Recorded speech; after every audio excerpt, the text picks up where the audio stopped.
અષ્ટફલકીય છિદ્ર નહીં તમારે ખાલી સમજ માટે આપેલું છે કે આવી રીતે હોય. મેં તમને પહેલા પણ કીધું આકૃતિ તમારે ક્યાંય દોરવાની જરૂરિયાત નથી. માત્ર શેના માટે સમજૂતી માટે છે. બરાબર. ઓકે અષ્ટફલકીય છિદ્ર છે એની આપણે વાત કરતા હતા. આગળ આપણે જોયું હતું કે ધારો કે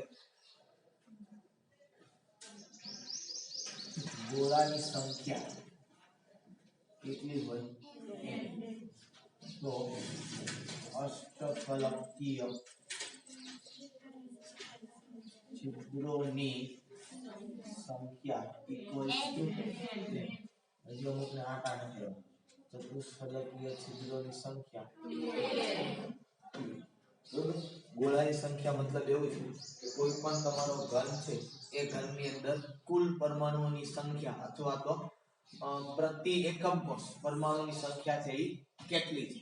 બરાબર. જેટલી હોય એને આપણે શું કહીએ છીએ કે જેટલી પરમાણુ સાદો ઘન માનો કે હોય તો એમાં કુલ પરમાણુની સંખ્યા છે કેટલી હોય એક. બરાબર. તેમાં અષ્ટફલકીય છિદ્રો કેટલા બને એક અને ચતુષ્ફલકીય છિદ્ર કેટલા બને બરાબર. એ જ પ્રમાણે માનો કે બીસીસી પ્રકારનો ઘન હોય બરાબર. બીસીસી પ્રકારનો ઘન હોય તો એની અંદર ગોળાની સંખ્યા કેટલી થાય 2 બરાબર. અને અષ્ટફલકીય છિદ્રોની સંખ્યા 2 એવી રીતે ચતુષ્ફલક છિદ્રોની સંખ્યા 4. એવી રીતે જો એફસીસી અથવા તો સીસીટી અથવા તો એચસીટી પ્રકારનો ઘન હોય એમાં ગોળાની સંખ્યા કેટલી થાય 4. અષ્ટફલકીય છિદ્રોની સંખ્યા 4 અને ચતુષ્ફલકીય છિદ્રોની સંખ્યા બરાબર. ઓકે. આપણે કયા પ્રકારની વાત કરી હતી તો આપણે જે તે સમયે ચર્ચા કરતા હતા કયા પ્રકારના ઘનની તો કે એફસીસી સીસીટી અથવા તો એચસીટી હોય તો પરમાણુની સંખ્યા કેટલી આવે તો અષ્ટફલકીય છિદ્રોની સંખ્યા પણ કેટલી થવી જોઈએ બરોબર. એ પણ કેટલી થવી જોઈએ 4. તો કેવી રીતે બને કે એફસીસી હોય તો એમાં પરમાણુ કઈ જગ્યા ઉપર હોય પરમાણુ છે ક્યાં હોય અને બાકીના બરોબર ફલક કેટલી હોય બાકીના 6 પરમાણુ છે ક્યાં હોય ફલકના કેન્દ્રમાં. તો આપણે એ એકમ કોષ છે એ લઈ આની અંદર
આ શું થઈ ગયો તમારો લેટિસ બરોબર. હવે આની અંદર આપણે પરમાણુઓ છે એને ગોઠવીએ કે કઈ જગ્યા ઉપર પરમાણુઓ હોય બરોબર. તો 8 આપણે ક્યાં મૂકી દઈએ એને ખૂણાઓ. ચલો 8 ક્યાં મૂક્યા ખૂણાઓ. બાકી 6 છે એ ક્યાં છે ફલકના આ પહેલી ફલક એનું કેન્દ્ર અહીંયા આ બીજી ફલક એનું કેન્દ્ર અહીંયા આ ત્રીજી ફલક એનું કેન્દ્ર અહીંયા આ ચોથી ફલક એનું કેન્દ્ર અહીંયા પાછળની એક અને એક આ જગ્યાના પરમાણુ આપણે ખબર છે લેટિસ બિંદુની અંદર એફસીસી હોય તો કેટલા હોય એની અંદર 14. લેટિસ બિંદુ એફસીસી ની અંદર કેટલા થાય 14. 8 ખૂણા ઉપર અને 6 છે એ ક્યાં થાય કેન્દ્ર બરોબર. હવે પહેલું અષ્ટફલક છિદ્ર તમારે જોવું હોય તો ક્યાં જોવા મળે તો કે પહેલા તમારે કામ શું કરવાનું 6 ફલકના કેન્દ્રના પરમાણુ છે એને ભેગા કરવાના. કોને ફલકના કેન્દ્ર 6 ફલકના કેન્દ્ર છે પેલા 4 ફલક લઈ લેવાની. કઈ બાજુની 4 ફલક લઈ લેવાની આ સામસામી 4 ફલક અહીંથી પકડો આપણે તો સામે નથી આમે એટલે એક ષટકોણ બનશે કે નહીં એટલે આ 4 ને તમે જોડી દો.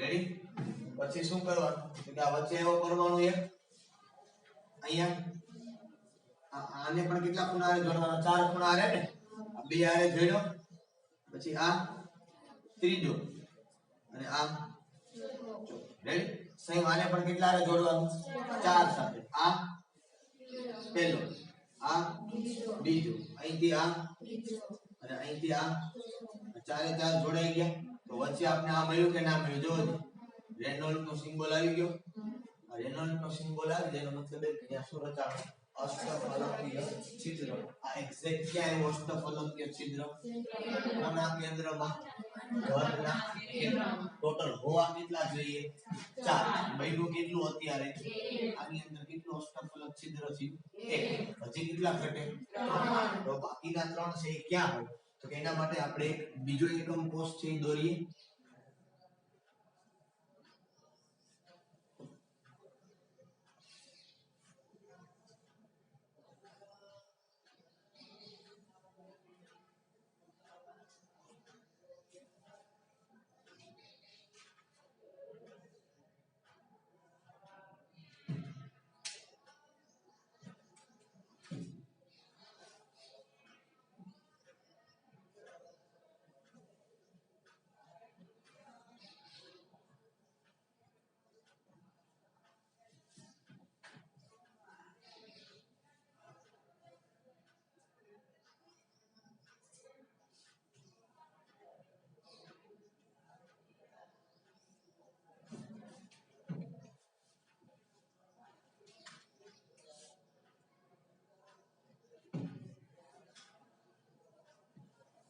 પરમાણુ મૂકી દઈએ આપણે ક્યાં હોય પહેલા 8 ખૂણા ઉપર 1 આ 2 3 4 5 6 7 અને આ બાકીના ક્યાં હોય હજી બરોબર ફલકના આ 1 2 3 અને આ ચારે ફલક આવી ગઈ પછી આ પાછળની એક આ આગળ હવે અષ્ટફલક છિદ્ર બનાવવું છે તો અષ્ટફલક છિદ્ર હવે ક્યાં બને તો કે ધારના કેન્દ્રમાં ક્યાં બને ધાર છે એના કેન્દ્રમાં પહેલા તો બે બિંદુઓ ક્યાં પસંદ કરવા પડે તમારે ધારના કેન્દ્ર ક્યાં પસંદ કરવા પડે બે બિંદુઓ ધારના કેન્દ્ર એક બિંદુ છે તમારે ક્યાંનું લેવું પડે તો કે એક પાછળની ફલક અથવા તો આગળની ફલકનું લેવું ઉપરની કે અથવા તો કઈ લેવાનું નીચે કોઈ પણ એક ફલકનું એક ઈ લેવાનું એક કઈ લેવાનું તમારે આ જ ફલક ટોટલ આપણેથી આ એકમ કોષ જે છે એના કેટલા પરમાણુ લેવાના છે ખાલી 4 એટલે ક્યુ લીધું એક આ લીધું એટલે આ ક્યુ થાય મને તમે ઉપરનું કરો થયો ને આ બે થયા એક આ લીધું ઉપરનું અથવા તો તમે ક્યુ લીધું નીચે કોઈ પણ તમે લે ઉપરનું લે કે નીચે બરોબર કેટલાનું થયું 30 અને એક ક્યુ લેવાનું આ ફલકનું બરાબર છે એટલે એક ક્યુ લઈએ આપણે રેડી હવે એક છે એ આપણે ક્યુ લેવાનું છે તો હવે બે બાકીના આપણે ક્યાંથી લેવાના છે બાજુના એકમ કોષમાંથી આ જે ધાર છે એ બાજુના એકમ કોષ હશે ને એક પાછળ છે તા બરોબર એક એકમ કોષ ક્યાંથી લેવાનો છે એક અહીંથી લેવાનો છે એટલે એક પરમાણુને અહીંયા પસંદ કર્યો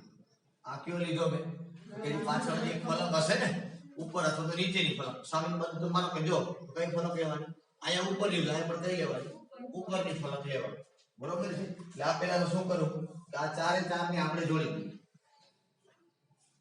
1 2 અને આ આની યાર આપણે કોઈ મતલબ છે બરોબર એક ખૂણા ઉપર ઓલા ખૂણાનો પરમાણુ એની યાર આપણે લેવા દેવા નથી અને એક પરમાણુ હજી એક લેવાનો એ કયો લેવાનો તમારે એની બાજુની ફલક તમે જ્યાં ક્યાં લીધો છે ત્યાંથી પછી એની બાજુની ફલક ના આવશે એક એ લેવાનું બે પરમાણુ આપણે 12 માં લઈ લેવાના છે હવે આને જોડો એટલે પહેલા 1 અને આ 2 આ 3 અને આ સહી માને કેટલા આવે જોડવાના 4 આ 1 આ 2 આ 3 અને આ 4 છિદ્ર રચવાનું અહીં આ એક્ઝેક્ટ કે ધારના કેન્દ્રમાં આવ્યું આ એક્ઝેક્ટ જે ચતુષ્ફલક એવું કે ધારના આવી કેટલી ધાર આવે પણ આ ધાર એકલા એકમ કોષની છે પણ લેટિસમાં એકલા એકમ કોષની નથી આ ધાર કેટલા એકમ કોષ સાથે સહિયારી છે 4 તો આ અષ્ટફલકીય છિદ્ર પર કેટલા સહિયારું થાય કેટલા અષ્ટફલકીય છિદ્રો બને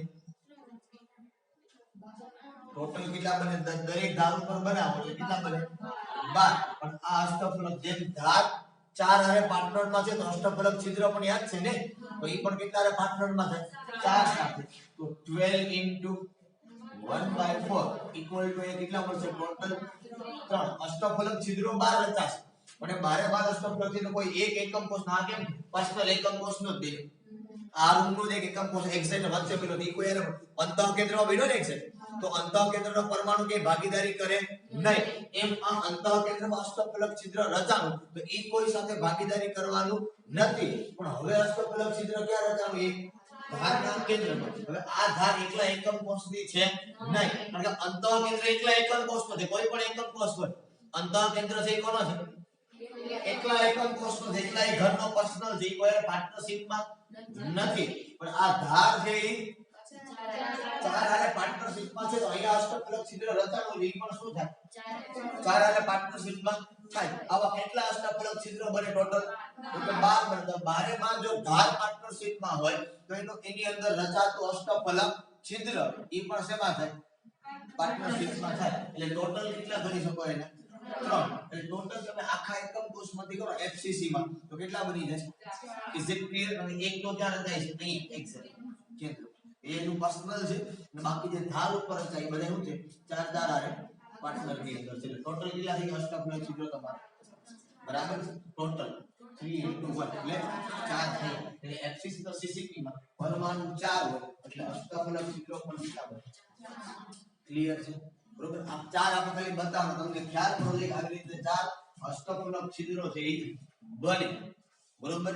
કેવી રીતે બને ને કેમ બને એ દર્શાવવાની તમને ક્યાં એક્ઝામ માં પૂછવામાં આવશે નહીં કે અષ્ટફલકીય છિદ્રો 4 હોય એવું તમે બતાવો, એવું તમને પૂછશે નહીં. તમને કે કેટલા હોય એવું પૂછે, કેટલા હોય એવું પૂછે. બરાબર છે. પણ કેના હોય એ પણ પૂછે. બરોબર. પણ તમને બતાવવાનું કે તમે 3 ડાયમેન્શનમાં એને બતાવી શકો નહીં. એટલે એ તમને એક્ઝામમાં પૂછવામાં આવતું નથી. Is it clear? આમાં કઈ ડાઉટ નહીં? ઓકે ચાલો આગળ ટોપિક ઉપર આપણે આગળ વધીએ. શું આવ્યું? સંકલન ક્ષમતા પેલા કઈ બાકી હશે તો એવું જોઈ લઈએ.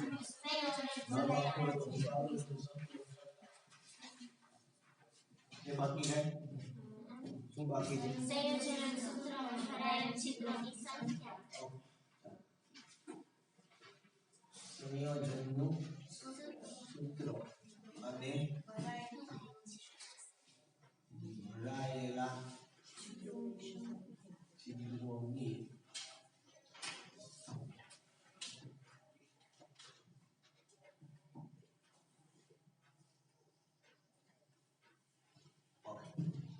સંયોજનનું સૂત્ર અને ભરાયેલા છિદ્રોની સંખ્યા. હવે આપણે હમણાં જ વાત કરી કે પરમાણુની સંખ્યા n હોય તો એટલા જ અષ્ટફલક છિદ્રો રચાય ને એટલા જ ચતુષ્ફલક છિદ્રો રચાય. અત્યારે આપણે માત્ર ને માત્ર એવું કીધું કોઈ પરમાણુ છે અથવા તો કોઈ અણુ છે કે કોઈ આયન છે. બરોબર. મતલબ કે કોઈ ઘટક કણો છે. જે કોઈ આપણે માનો જે ઘન ઉપર આધાર રાખે કે કઈ કઈ જગ્યા ઉપર ઘટક કણો હોય, ખૂણા ઉપર હોય, કોઈ કેન્દ્રમાં હોય, કોઈ ફલકમાં હોય, કોઈ સામસામી ફલકના કેન્દ્રની અંદર હોય. તો એ પ્રકારે આપણે જુદા જુદા પ્રકારના ઘન છે. વસ્તુ આખી જોવાની છે. આ મેં તમને જે દર્શાવીને આપ્યું છે આ કોઈ પણ પદાર્થને ખૂબ ઝૂમ કરીને બતાવેલો છે. ખરેખર આ બધાય છે આ 1 2 આ બધાય જે 14 છે બધાય 14 એકબીજાની નજીક નજીક હોય, એકબીજાને સ્પર્શેલા હોય એ તમને બતાવ્યું ખબર મોડેલની અંદર. બરોબર. કે આ બધા પરમાણુ એકબીજા સાથે જોડાયેલા હોય. બરોબર. પણ એની અંદર આપણે સીધી વસ્તુ એ પણ જોઈ કે એની અંદર છિદ્રો પણ રચાય છે. છિદ્રો આપણે જનરલી કેટલા પ્રકારના જોઈએ? બે પ્રકારના જોયા કે અષ્ટફલકીય છિદ્રો અને ત્રિકોણીય છિદ્રો હતા આપણી પાસે, પણ 2 ડાયમેન્શનમાં હતા. આપણે 3 ડાયમેન્શનમાં બે જ પ્રકારના છિદ્ર આપણે જોવા મળ્યા. કયા કયા પ્રકારના? અષ્ટફલકીય છિદ્રો અને ચતુષ્ફલકીય છિદ્રો. આ બે જ પ્રકારના છિદ્ર આપણે 3 ડાયમેન્શનની અંદર જોવા મળ્યા. બરોબર. બાકી આપણે 2 ડાયમેન્શનમાં જોવા મળતા હતા. બરાબર છે. પણ આપણે 2 ડાયમેન્શન આનો કઈ મતલબ છે ને આપણે 3 ડાયમેન્શનની અંદર જે વસ્તુ જોવા મળે છે એની સાથે આપણે કામ કરવાનું છે. તો હવે માનો કે હું એમ કહું કે ભાઈ અહીંયા કોઈ જુદા પરમાણુ ને અહીંયા પણ કોઈ જુદા પરમાણુ હોય. બરાબર છે. તો એને એક સંયોજન બને. આ સીધી સિમ્પલ વાત છે. કોઈ પણ ઘન પદાર્થ હોય તો ઘન પદાર્થ આ જ વસ્તુ છે ને, આ જ પ્રકારે ગોઠવણી કંઈક થાય, ક્યાંક ધન આયન હોય, ક્યાંક ઋણ આયન હોય, કોણ ક્યાં હોય, બરોબર. માનો અથવા તો અમુક માનો એવું હોય કે પેકિંગમાં ગોઠવાય, અમુક છે ક્યાં ગોઠવાય તો કે છિદ્રોની અંદર. ક્યાં ગોઠવાય? ના છિદ્રોની અંદર. તમે વસ્તુનો વિચાર કરો, આપણે તો હેક્સાગોનલ ક્લોઝ પેકિંગ જોયું, એમાં આપણે 3 ડાયમેન્શનમાં ગયા હતા. ચતુષ્ફલક અષ્ટફલક છિદ્રો આપણે ક્યાં જોવા મળ્યા હતા? હેક્સાગોનલ કે બીજી પ્રકારના પેટર્નમાં જોવા મળ્યા હતા ને. આપણે પેલા પેલું સ્તર મૂક્યું એટલે અંદર છિદ્ર જોવા મળ્યા, એટલે પછી આના ઉપર શું કીધું? બીજું સ્તર મૂક્યું. બીજું સ્તર મૂક્યું એટલે આપણે કેટલા જોવા મળ્યા? 2 પ્રકારના છિદ્ર, ચતુષ્ફલક અને ત્રીજું સ્તર આપણે મૂકતા હતા તો 2 માંથી પેલા હું ઢાંક્યું હતા આપણે? ચતુષ્ફલક છિદ્ર. પછી હું ઢાંક્યું આપણે?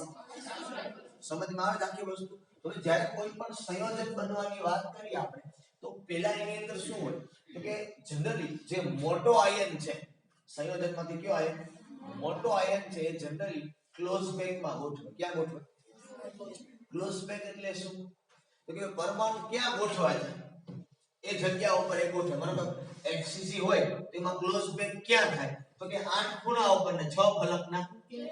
હવે જ્યાં તમે ગોઠવા એટલે તમને ખબર પડી ચતુષ્ફલક છિદ્ર રચાણા અને અષ્ટફલક છિદ્ર રચાણા. આ તમે મૂકો ને રચાય છે ને આની અંદર ચતુષ્ફલક છિદ્ર પણ રચાય ને અષ્ટફલક છિદ્રો પણ રચાય. એટલે મોટો જે ઋણ આયન છે, ધન આયન ને ઋણ આયન માંથી મોટું કોણ?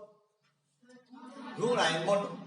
ઋણ આયન નો મતલબ ઇલેક્ટ્રોન મેળવે ને, અને ઇલેક્ટ્રોન મેળવે એટલે મોટો કહેવાય. ઓની પાસેથી જ મેળવે પાછો, એટલે એ કેવો કહેવાય? એટલે હંમેશા કોઈ સંયોજનની અંદર ધન અને ઋણ આયન માંથી મોટો આયન કોણ? તો હંમેશા યાદ રાખવાનું કે ઋણ આયન જે છે એ હંમેશા ક્યાં ગોઠવાય તો કે ક્લોઝ પેકમાં. મોટો જે ઋણ આયન છે, ઋણ આયન હંમેશા મોટો હોય, ક્યાં ગોઠવાય? ક્લોઝ પેકની અંદર એ ગોઠવાય. હવે વાત આવે કોની? આયન છે ક્યાં ગોઠવાય? હવે છિદ્રો પાછા કેટલા પ્રકારના છે?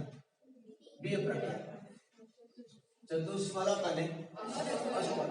હવે આ છિદ્રમાંથી તમે મને કહો કે મોટું છિદ્ર કયું અને નાનું છિદ્ર? ચતુષ્ફલકીય છિદ્ર છે એ નાનું છિદ્ર છે, કારણ કે 4 પરમાણુથી બને.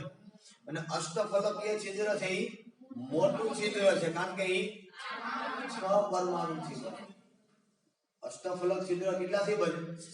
અમે તમને બતાવ્યું તો સામે, છતાંય તમે 8 મગજમાં રાખો તો તમારી ભૂલ કહેવાય. જોયું તો ને આપણે અષ્ટફલક છિદ્ર છે 3 ગોળા સીધા 3 ઊંધા. અષ્ટફલક બનતું તો ને એક ત્રિકોણ સીધો ને એક ત્રિકોણ ઊંધો. અષ્ટફલક નો મતલબ 8 ફલક થાય, 8 બાજુઓ થાય.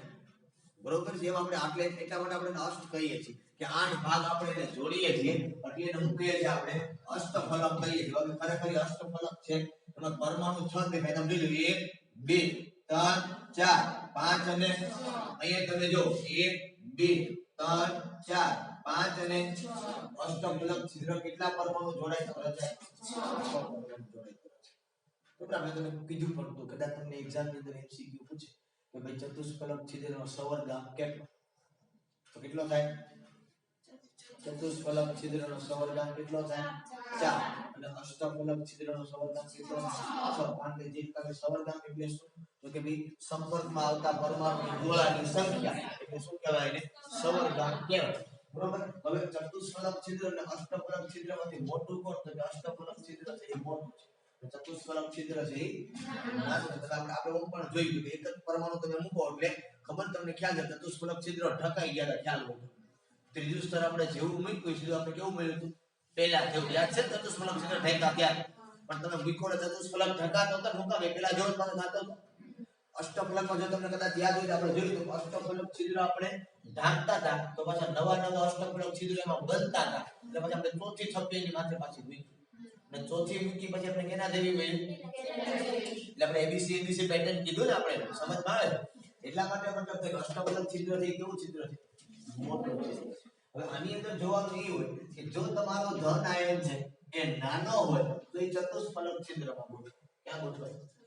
ચતુષ્ફલક છિદ્રમાં. અથવા તો પહેલા એ અષ્ટફલક છિદ્રની અંદર ગોઠવાય. જો વધારે પડતો નાનો હોય તો એ ક્યાં ગોઠવાય? ચતુષ્ફલક છિદ્રમાં ગોઠવાય. પણ પ્રશ્ન તમને ખબર છે માનો કે તમે અષ્ટફલક છિદ્ર ઢાંકો છો તો એ ત્રીજા સ્તરથી બધા અષ્ટફલક છિદ્રો ઢકાવાના નથી. બધા અષ્ટફલક છિદ્રો ઢકાવાના નથી. સેમ તમે ચતુષ્ફલક છિદ્ર ઢાંકો તો ચતુષ્ફલક છિદ્ર બધા ઢકાઈ જાય, પાછા નવા છિદ્રો ઉત્પન્ન થશે. તો સીધી વાત જ છે, પેકિંગ 100% થવાનું નથી. આનો મતલબ એમ થયો કે ધન આયન વડે બધાય ચતુષ્ફલક છિદ્રો અને બધાય અષ્ટફલક છિદ્રો આ ઢકાવાના, અમુક છિદ્રો છે એ રહેવાના જ છે. 100% પેકિંગ થશે નહીં. એટલે અહીંયા તમારું જે સંયોજન બનશે એ સંપૂર્ણ બનવાનું નથી. મતલબ ધન આયનમાં +1 હોય તો ઋણ આયનમાં -1. આ વસ્તુ શક્ય નથી. ઋણ આયન તો બધાય ગોઠવાઈ જાય, પણ એમાં બધાય ધન આયન ગોઠવાઈ શકવાના નથી. કારણ કે ધન આયન માત્ર ને માત્ર ક્યાં ગોઠવાય છે? છિદ્રની અંદર. એટલે છિદ્રો એ બધાય ભરાતા નથી. એટલે જો બધાય છિદ્ર ન ભરાય એનો મતલબ એ કે ધન આયન બધોય વપરાય. તો સીધી વાત છે, ધન આયન જેટલો વપરાય એટલો શું સામે વપરાય? ઋણ આયન. બે સરખા જ વપરાય. તો ધન આયન સંપૂર્ણ ન વપરાય તો ઋણ આયન સંપૂર્ણ વપરાવાનો નથી. અને એના કારણે અગર ધન આયન ને ઋણ આયન થી બનતું જે સંયોજન છે એ સંયોજન તમારું સંપૂર્ણ બનવાનું નથી. કેવી રીતે સંપૂર્ણ નહીં બને? આપણે એક બે એક્ઝામ્પલ જોશું એટલે તમને ખ્યાલ પડશે કે કઈ રીતે સંપૂર્ણ નહીં બને એની આપણે વાત કરીએ. પહેલા આપણે શું કરતા? માનો ZnO આપણે માનો સપોઝ બનાવતા હોઈએ તો આપણે ખબર છે ZnO ઉપર 2+ ને ઓક્સિજન ઉપર પછી ઓક્સિજન થી ક્યાં રચાશે કે ક્લોઝ સ્પેસમાં ગોઠવાશે. પછી સાદા ઘનમાં ક્લોઝ સ્પેસ હોય, BCC માં હોય, FCC માં હોય, CCP માં હોય કે HCP માં હોય કે કોઈ પણ જગ્યાએ હોય તો ત્યાં કોણ ગોઠવાય? માત્ર ઓક્સિજન. તો Zn હમણાં તમારો ક્યાં ગોઠવવાનો છે? છિદ્રો. હવે કાં તો અષ્ટફલકમાં ગોઠવાય, કાં તો ક્યાં ગોઠવાય? તો ક્યાં ગોઠવાય આપણે જોવાનું નથી. આપણે કહેશે કે અહીંયા ગોઠવાય છે, ધન આયન છે. જે કોઈ તમારો ધન આયન છે ત્યાં ગોઠવાય છે. આપણે એવું એ લોકો કહી દેશે. એ ધન આયન ત્યાં ગોઠવાય છે. ધન આયન પૂરેપૂરો વપરાવાનો નથી. મતલબ 2+ વીજભાર છે તો ટોટલ 2+ થી વપરાઈ જવાનો નથી. જો 2+ ટોટલ ન વપરાય ઓક્સિજન પણ 2- વપરાય છે. એના કારણે જે કહેતા આપણે 100% સંયોજનમાં ZnO આ વસ્તુ બની શકશે નહીં. ક્લિયર? બરાબર. ચાલો એ ટાઈપના આપણે એક્ઝામ્પલ જોઈએ તમને ખબર પડે કે સંયોજનનું સૂત્ર શું છે અને કેટલા છિદ્રો છે એ ભરાય છે, એની સંખ્યા કેવી રીતે છે એ આપણે એક્ઝેક્ટ વસ્તુ છે એ ખ્યાલ પડશે. ઓકે, ચાલો એક્ઝામ્પલ પહેલું તમને એની અંદર આપેલું છે. પહેલા એક્ઝામ્પલ ઉપર આપણે જોઈએ. જો એક્ઝામ્પલ પહેલું જે તમને આપ્યો કોઈનો 1.1 એ શું કીધું તમને કે એક સંયોજન બે તત્વો x અને y નું બનેલું છે. સમજો આ વસ્તુ ખાસ એકદમ સરળ અને સિમ્પલ દાખલાઓ છે. શું કીધું તમને? એક સંયોજન છે બનેલું છે x અને y. આ બે પરમાણુઓ છે. પછી ધન આયન કોણ ઋણ આયન કોણ આપણે હમણાં કહેશે. બરાબર. એમાં શું કીધું? તત્વ y કૌંસમાં શું આપી દીધું? ઋણ આયન તરીકે છે. y ના પરમાણુ ક્યાં ગોઠવાય છે? CCP બનાવે છે. y ના પરમાણુ શું બનાવે છે? CCP. CCP મતલબ શું થયું? બરોબર. યસ. શું CCP એટલે શું? કેન્દ્રિત ન થાય. તો એક વસ્તુ સમજો. FCC, CCP અને HCP માં પરમાણુની સંખ્યા સમાન છે. એ ઘનના નામ સમાન નથી. તમારે માનો કે ટેસ્ટ લીધો તો માર્ક સમાન આવે. એનો મતલબ એવો છે કે બધાને સરખા ક્વેશ્ચન બધાય સરખા આવડે એવું થઈ શકે? એવી સંભાવના છે કે આને A સેક્શનમાં 8 હોય, આને A સેક્શનમાં 8 જ હોય, અને B સેક્શનમાં 10 હોય, અને B સેક્શનમાં 10 જ હોય. એવું ના હોઈ શકે. તમારા માર્ક સમાન છે એનો મતલબ એવો નથી કે તમને આને જેટલા ક્વેશ્ચન આવડ્યા છે એટલા જ ક્વેશ્ચન બીજાને આવડ્યા હશે. એ વસ્તુ નથી. FCC છે એને કહેવાય ફલક કેન્દ્રિત એકમ. શું કહેવાય? ફલક કેન્દ્રિત. આ CCP છે એને શું કહેવાય? સમઘનીય કેન્દ્રિત એકમ કોષ. આપણે કહેતા ને સમઘનીય સૌનું સંકુલન. બરોબર. HCP એટલે ષટકોણીય સૌનું સંકુલન છે. આની અંદર પરમાણુની સંખ્યા સમાન હોય, આની અંદર પેકિંગ સમાન હોય. એના નામ છે સમાન નથી. હવે HCP ની FCC ની ગોઠવણી સમાન હોય એમાં પેકિંગ સમાન છે. સમજમાં આવે છે આખી વસ્તુ? આમાં એક ષટકોણીય છે તો ષટકોણીય રીતે પરમાણુ ગોઠવાતા હતા ને. FCC છે તો ષટકોણીય રીતે પરમાણુ ગોઠવાતા. પેકિંગ સમાન થાય છે, પરમાણુની સંખ્યા સમાન છે, બાકી બધું સમાન રહેશે. પણ એનો મતલબ આ સમાન છે એનો મતલબ ટોટલ સરવાળો છે. સમજમાં આવે છે? આનો મતલબ ગોઠવણી આ રીતે થાય છે એવું કહી શકો નહીં. Is it clear? મગજમાં બેઠે છે? માનો કે બે બેગ તમારી પાસે 3 બેગ હોય તો ત્રણેય બેગ તો બધેમાં બે એક સરખા છે કે નહીં? આમ જો એક સરખા છે બે ખાના હોય તો 3 ખાના હોય. એક ખાનો ઉપર હોય, નીચે બે ખાના હોય. બે ખાના મોટા હોય ને એક ખાનું ઉપર હોય. બધાની અંદર વસ્તુ સરખી સમાય પણ બધા બેગ છે એક સરખા છે, બધા એક કંપનીના બેગ છે નહીં ને, સેમ વસ્તુ આ છે એફસીસી સીસીપી અને સમજમાં આવે આખી વસ્તુ નામ ત્રણેયના કેવા છે જુદા છે બરોબર, ગોઠવણી પણ ત્રણેયની કેવી છે જુદી છે પણ એક્ઝેક્ટ ટોટલ નંબર ઓફ જે સંખ્યા આવે છે પરમાણુની કે કે પેકિંગ ટોટલ થાય છે એ કેવું થાય છે આની અંદર મગજમાં બેઠે છે આખી વસ્તુ. ચશ્મા તમે પહેરો તો બધાને બે ગ્લાસ આવે બે દાંડલા જ આવે વધારે કઈ આવે પણ દરેકનો આકાર જુદો હોય, દરેકની કંપની જુદી હોય, દરેકમાં નંબર જુદા હોય બરોબર છે. એમને આપણે કહે તો દરેકનો કલર જુદો હોય. સમજમાં આવે આખી વસ્તુ. એનો મતલબ એવો નથી કે આ બધું છે એવું છે આને બે નંબર ઓને બે નંબર ઓને બે નંબર એવું કહી શકીએ આપણે નહીં ને. કોકને દોઢ હોય, પોણા બે હોય, સવા ત્રણ હોય, સાડા ત્રણ હોય, નંબર છે દરેકના કેવા હોય. સમજમાં આવે આખી વસ્તુ. એટલે સીસીપી છે એટલે શું કહેવાય એટલે સમગણીય સંવૃત સંકુલન. જ્યારે આપણે એબીસી પ્રકારની પેટર્ન જોઈ હતી ત્યારે મેં તમને કીધું સીસીપી છે એટલે શું છે કીધું ને કે એફસીસી અથવા તો કઈ રચના આવે એની અંદર સીસીપી ની રચના આવે. મેં તમને એક વખત એમાં પણ તમને ત્રણે ભેગા લખીને આપ્યા છે એફસીસી સીસીપી અથવા તો એફસીસી. અને શું લખીને આપ્યું છે તમને એમાં પેટર્ન એક સરખી છે, એનો સવર્ગાંક એક સરખો છે એવું તમને કીધું. સમજમાં આવે છે? એની અંદર પેટર્ન સમાન છે. તમને કીધું ને બેગમાં બે ખાના ઉપર હોય એક ખાનું આગળ હોય તો પેટર્ન સમાન છે, પેકિંગ પણ સમાન છે. એનો મતલબ એવો નથી કે બધાય એક સરખા જ છે. નો ડાઉટ પેકિંગ સમાન, આપણે જે વાત કરી છે એ સમાન જ છે. આની એફસીસી હોય તો 4 સમાન, સીસીપી હોય તો 4, એચસીપી હોય તો 4 બરાબર 4. y ના પરમાણુ આપણે ક્યાં કીધા હે સીસીપી ની અંદર છે એવું કીધું ને કે y પરમાણુ છે સીસીપી રચે છે અને x સેના તરીકે છે એના પરમાણુઓ બધા જ અષ્ટફલકીય છિદ્રોને ભરી દે છે. તો x ના પરમાણુથી બધાય કોના ભરી દે છે અષ્ટફલકીય છિદ્રો. આવો આપણને કીધું આપણે શું ગોતવાનું છે આમાંથી સંયોજનનું સૂત્ર શું. જો આવું જ્યારે પૂછી દે એક વસ્તુ તમને ખ્યાલ હોવો જોઈએ એ કઈ વસ્તુ કે પહેલા તમારે જોવાનું કે કઈ રચના બને. ઋણ આયનમાં જવાનું ક્યાં જવાનું ઈ કઈ રચના બને પહેલા એમાં જવાનું. કઈ રચના બને તો કે સીસીપી. કઈ રચના બનાવે છે તો આ સીસીપી રચનામાં પરમાણુની સંખ્યા કુલ કેટલી છે 4. પહેલા આમાં જોવાનું પરમાણુ સંખ્યા કેટલી છે. હવે તમને ખબર છે કે જો પરમાણુની સંખ્યા 4 હોય તો અષ્ટફલક છિદ્રોની સંખ્યા કેટલી છે આ પણ કેટલા થઈ ગયા. તો શું કરવાનું તો કે x કેટલા થયા 4, y કેટલા થયા આમાંથી કોમન નીકળે કાઢે બાકીના ભાગને હવે બધું જવા દેવાનું. કોમન નું નીકળ્યા માંથી તો સંયોજનનું સૂત્ર તમારું શું બને. Is it clear? આ મગજમાં બેઠું આમાં કઈ ડાઉટ થયો થાય તો કહેતા જજો ભેગું ભેગું બરોબર. કોયડો 1.2 એક્ઝામ ની અંદર પૂછાયો.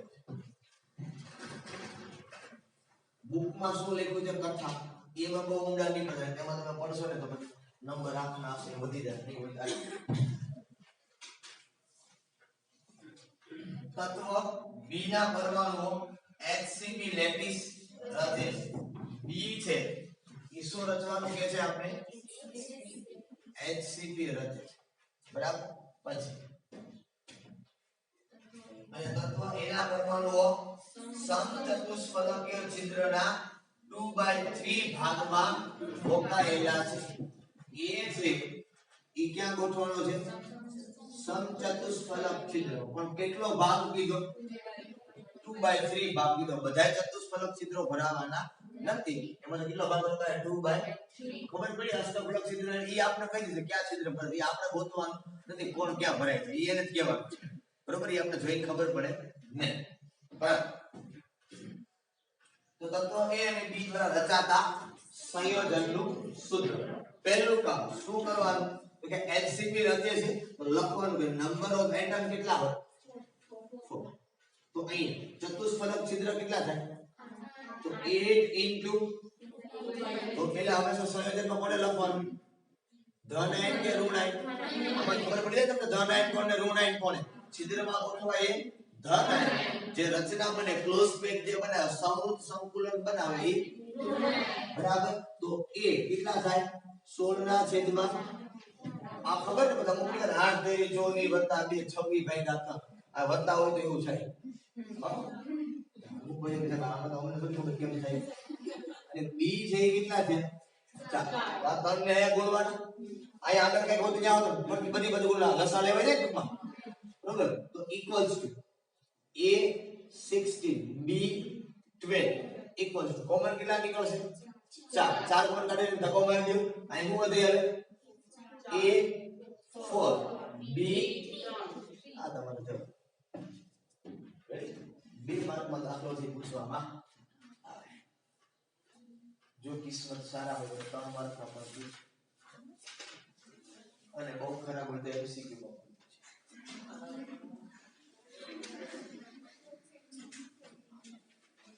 રેડી ચાલો ત્યાર પછી લખાણ સંબંધિત ની અંદર આવો પેજ નંબર 24 ઉપર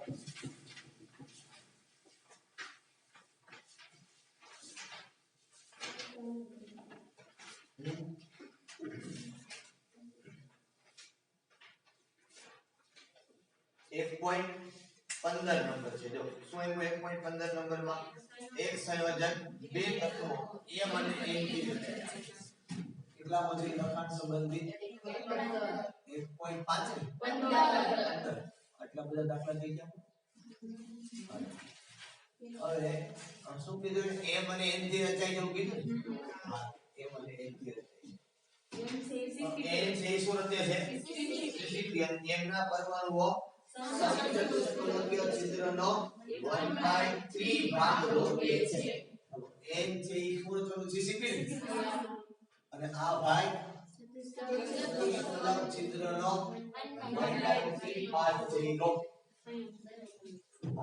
તો CCP એટલે કેટલા થઈ ગયા 4 અહીંયા કેટલા લખું તો 8 ઓછામાંથી જ્ઞાન આપણો મગજ હટી જાય હજી પાછા 4/3 કરવા લાગે મગજમાં આટલું ઘૂસડી જવું જોઈએ કે જેટલા પરમાણુ હોય એના કરતા ચતુષ્ફલક છે એ ડબલ અને અષ્ટફલક થી એના આ મગજમાં રહેવું જોઈએ હવે આટલું તમે વાંચો નહીં આટલી વખત હું બોલી ગયો છું એટલી વખત મેં વગર વાંચ્યા યાદ રહી ગઈ બરાબર હાલો તો હવે એ પેલા ધમ ને લખવાનું શું થઈ ગયું m 8/3 n 4 આ 3 ને ગુણી નાખો m 8 n 12 તો કોમન કાઢો m2 બસ ચાર કોમન નીકળશે m2 n 4 કોમન નીકળે તો આપણે તો 8 ભાગ્યા 4 અને 12 ભાગ્યા 4 કરી અને પછી લખો સમજમાં આવે તો તમે જે વિચારશે ઓપ્શન હશે પાછો m4 વાળો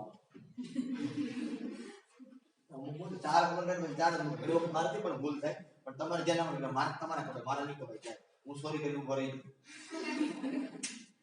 બરોબર તમે જોડે બની આવ નહીં આવે સોરી દવા દો 1.14 નંબર જો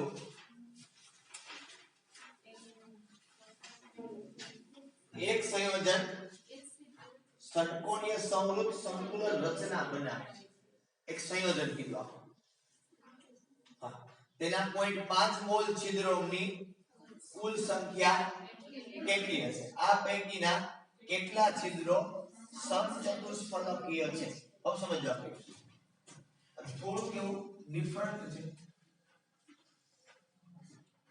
ખરેખર એને છેલ્લે રાખવું હવે બીજું લેવાય એટલે આપણે એવું કીધું કે એક સંયોજન આપો આપ્યું છે Q છે કીધું આ સંયોજન પૂરો કે છે મતલબ આમાં ચતુષ્ફલક અષ્ટફલક છિદ્ર જે કાંઈ હતા એ આવી ગયા આની અંદર આપણે કીધું મોલ સંખ્યા આપી n બરાબર કેટલા આપી દીધા 5 આપણે એક તો પહેલી વસ્તુ શું પૂછી કુલ છિદ્રોની સંખ્યા બરોબર એ 5 મોલ એટલે અને બીજું હું એક પૂછ્યું છે આપણે ચતુષ્ફલક તો સમચતુષ્ફલક છિદ્રોની કુલ છિદ્ર પૂછે તો આપણે ચતુષ્ફલક કરવાના છે કદાચ કે ના કુલ છિદ્ર તો બે છે આપણી પાસે ચતુષ્ફલક અને અષ્ટફલક હવે એક વસ્તુ સીધી અને સિમ્પલ તમને ખબર છે કે 1 મોલ હોય એ પછી ગમે હોય રીંગણા દૂધી ટમેટા મરચા કોબી ભીંડો એ બધી થાય કેટલું 1 મોલ એટલે કેટલી સંખ્યા થાય 6.022 આ પરમાણુઓ જ ગોઠવાય છે ને બધે કે કોઈ બીજા ગોઠવાય બરોબર તો 1 મોલ ની અંદર કેટલા હોય કે 1 મોલ માં 6.022 × 10 ની 23 ઘાત હોય આપણે કેટલાની અંદર કીધું 0.5 મોલમાં કેટલા તો તમને સીધી ખબર પડે 3.011 ગુણ્યા 10 ની 23 આના અડધા નો થાય હો અમુક કઈ હાડા 11 હાથ લઈ પાછા અડધા માં જોડો તો અડધામાં હાથ કેમ ફેરવ્યો અડધો પોઈન્ટ કેમ 3 ની નીચે કરો છો ઈ બદલે નહીં આ તમને સીધી સંખ્યા મળે કુલ છિદ્રો મળી ગયા ને ક્યાં છિદ્રો મળી ગયા કુલ છિદ્રો મળી ગયા બરોબર શું મળી ગયા તમને હવે તમને ખબર છે મને તો કુલ પરમાણુ તમને મળી ગયા આટલા પરમાણુ આની અંદર એક મોલમાં આટલા પરમાણુ હોય કે ના હોય 6.0 / 10 ની 23 તો આ કુલ પરમાણુ તમને મળ્યા હવે તમને ખબર છે પરમાણુ સંખ્યા હોય એટલી કોની હોય અષ્ટફલકની તો અહીં લખું અષ્ટફલકીય છિદ્રોની સંખ્યા બરાબર 3.011 ગુણ્યા 10 ની પછી બીજું લખું ચતુષ્ફલકીય છિદ્રોની સંખ્યા 6.022 10 ની 23 કુલ છિદ્રોની સંખ્યા ઇક્વલ ટુ શું થાય 3.011 વત્તા 6.022 ગુણ્યા 10 ની નાનો સરવાળો નહીં કરતા હો એવું કીધું છે તાર એટલે કામ થઈ જાય 9.033 ગુણ્યા 10 ની સમજ આવી આ કે વસ્તુ શું છે બરોબર એકદમ સિમ્પલ અને સરળ છે એટલે આપણે એક્ઝામ ની અંદર તમને પૂછે અને તમે સીધું આમાં કેલ્ક્યુલેટ કરો તો ભેગું તમે શું નાખો કુલ એટલા મેળવો આમાંથી કે અડધા અષ્ટફલક આના અડધા પછી સરવાળો આ થાય આ વસ્તુ પણ આપણે જે લખ્યું છે કે એક મોલમાં આટલા પરમાણુ હોય તો કુલ પરમાણુ આપણે આ વસ્તુ મેઈન રાખવાની છે આ આવડી જાય તમને અને બાકી તમને ખબર હોય કે કયા ઘનની અંદર કેટલા પરમાણુ હોય એટલે તમને કોઈ પણ દાખલો ગણતા આવડે આ કઈ મોટી બાબત નથી આ વસ્તુ કઈ મોટી બાબત નથી તમારા માટે બરોબર ના ધ્યાન દેવાનું છે તમને ગણતા આવડે બધું કરતા ચાલો હવે સ્વાધ્યાયમાં જાવ એક બે દાખલાઓ કદાચ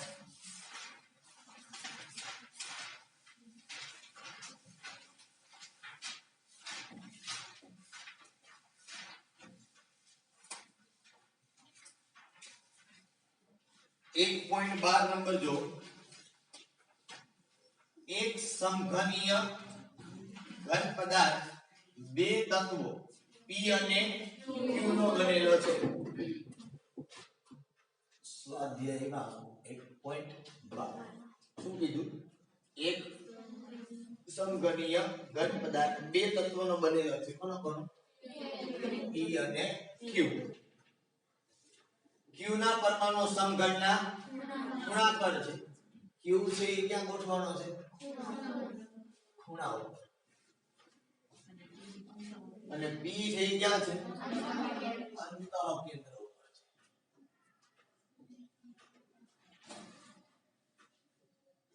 સંયોજનનું સૂત્ર શું હશે P અને Q ના સહગુણક બે વસ્તુ બોલવાની સંયોજનનું સૂત્ર અને P અને Q ના સહગુણક હવે જો અંતઃ કેન્દ્ર હોય P છે ક્યાં ગોઠવવાનો છે અંતઃ કેન્દ્ર તો અંતઃ કેન્દ્ર તો કેટલું હોય ખૂણા કેટલા હોય 8 * 1/1 તમને એકંદરે કીધું છે તો ખબર પડી જાય આ કયો ઘન પદાર્થ આ તમારો કયો ઘન થાય કયો ઘન થાય તમારો BCC થાય ને એને કીધું Q પરમાણુ ક્યાં ગોઠવવાનો છે ખૂણા ઉપર અને P તમારો ક્યાં ગોઠવવાનો છે અંતઃ કેન્દ્રમાં ગોઠવવાનો છે બરોબર તો તમારો કયો ઘન થઈ ગયો BCC થઈ ગયો સંયોજનનું સૂત્ર સિમ્પલ ને સાદું સીધું વાર્તા પૂરી બરોબર બીજું શું કીધું કે P અને Q ના સહગુણક BCC ઘનમાં સહગુણક તમને ખબર છે 8 તો P નો પણ 8 થાય Q નો પણ કેટલો થાય સહગુણક બે બધે બધે રડેલા જ હોય ને તો P નો થાય તો કોનો થાય રેડી સહગુણક કેટલા થશે એનો 4 અને એક દાખલો એક 8 વખતનો દાખલો છે 1.19 નંબર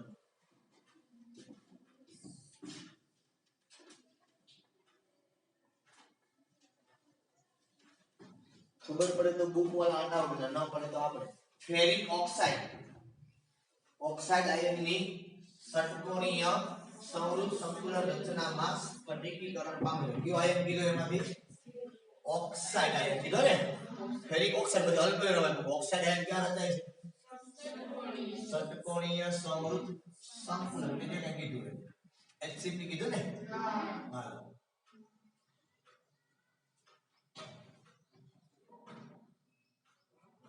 માં સ્ફટિકીકરણ પામે છે જેમાં દર 3 અષ્ટફલક છિદ્રો પૈકી 2 છિદ્રો ફેરિક આયન વડે ભરાયેલા છે. ફેરિક એટલે Fe ઉપર કયો વીજભાર આવે? +3. નાનું હોય રસ અને મોટું હોય રીક. આવું તમે નાના અક્ષરે કે ક્યાં ગોઠવાય છે કીધું? અષ્ટફલક કે ચતુષ્ફલક? અષ્ટફલકમાં કીધું ને. પણ એને સીધો ભાગ નથી આપ્યો. કેમ આપ્યો? 3 પૈકી 2. તો કેટલામો ભાગ કહેવાય? 2/3. ખબર પડે ને 2/3. જો ન પડે ને તો કોઈ તો કે સાઈડ બધા આમ કરે કે 3 એ 2 તો 1 એ કેટલા? થાય ના ખબર બતાવો પડે કે આપણે કીધું 3 પૈકી કેટલા ભરાય છે? 2. આપણે દોર 1 એ કીધું ને આપણે 3 અષ્ટફલક છિદ્રો પૈકી 2 છિદ્રો ફેરિક આયન વડે ભરાયેલા છે. એટલે ઘણી વખત આવું થાય તમે મને 10 આવે ઘણા લોકો આવું થાય તો 3/2 લોકો ખૂબ જ એવા આમાં ખબર ના પડે 3 પૈકી 2 તો 3/2 ખરા કાય 2/3 કહે એટલે આમ રચનાત્મક ખબર ના પડે કે પછી આવું કરવાનું કોઈ ખબર ના પડે 3 એ 2 2 કે કેટલા હવે રેડિયા 2 ગુણ્યા 2 2 ભેગા 3